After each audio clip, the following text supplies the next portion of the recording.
Төв Азийн хэвлэл мэдээллийн 25 дугаар баг хурлаа Узбекистан улсын нийслэл Ташкент хотноо өнөөдөр эхэллээ.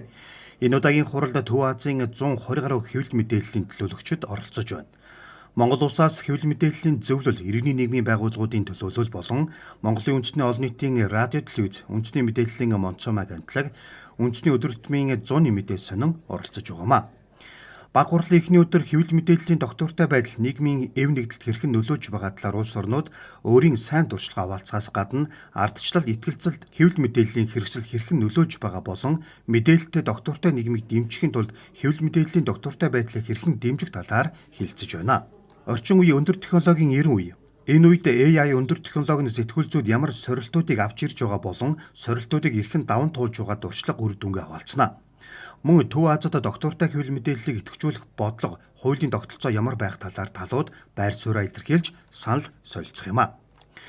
Сэтгүүлчдийн аюулгүй байдал, сэтгүүлзүүн бие даасан байдалд чухал үүрэгтэй. Хурамч мэдээлэл гүтгэлэг зэрэг нь сэтгүүлчдэд хэрхэн нөлөөж байгаа зэрэг асуудлыг ч мөн хилцэх юм а. Түүнчлэн байгаль орчин тулгамдж байгаа асуудлыг олон нийтийн анхаарлын төвд оруулахад сэтгүүлчдийн үүрэг чухал нөлөөтэй гэдгийг салбарын төлөөлөл үзэж байна. Байгаль орчны сэтгүүлзүүн чиглэлд сэтгүүлчдэд зориулсан ЮНЕСКО-гоос гаргасан гарын авлагыг танилцуулсан байна.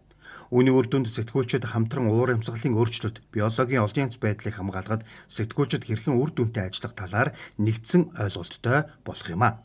Мөн хэлцүүлгийн чухал зүйл нь хэвлэл мэдээллийн тунгаг бичгийг хэрэгжүүлж байгаа нь хэрхэн үр нөлөөтэй байгаа талаар танилцуулах юм байна.